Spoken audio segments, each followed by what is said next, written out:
بسم اللہ الرحمن الرحیم۔ وہ کتا جو ہر وقت ہی بھونکتا رہتا ہے اس کی توجہ بہت ہی کم ہو جاتی ہے۔ یہ ارجنٹائن کے لوگوں کی ایک کہاوت ہے جی، وہ لوگ ایسا سوچتے ہیں۔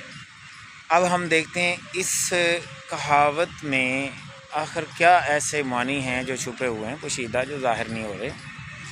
ہر وقت بھونکتے رہنے والے کتے کی توجہ کم ہونے سے مطلب یہ ہے کہ ایک ایسا شخص جو مسلسل کسی پر تنقید کری جا رہا ہے، کسی معاملے پہ، کوئی معاملے ہو سکتے ہیں، اختلافات ہو سکتے ہیں، مسلسل تنقید بے اثر ہو جاتی ہے۔ تو کوئی بھی اگر کسی پہ بھی کسی وجہ سے تنقید کر رہا ہے تو ایک دو دفعہ، پہلی دفعہ کچھ اس کا غلط بولے گا اسے، یا ایسا اسے برا محسوس ہوگا، فائنلی وہ اس کو نظر انداز کرنا شروع کر دے گا کہ اس کی تو عادت ہی شاید یہ ہے۔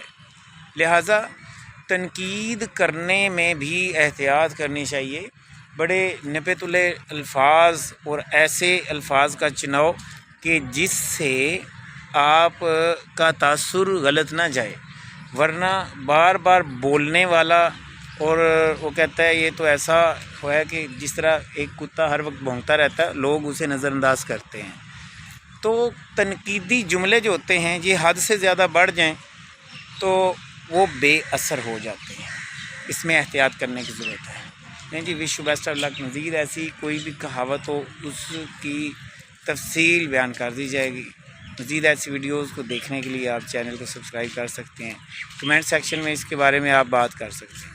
وش بیسٹ آف لک۔ اللہ حافظ۔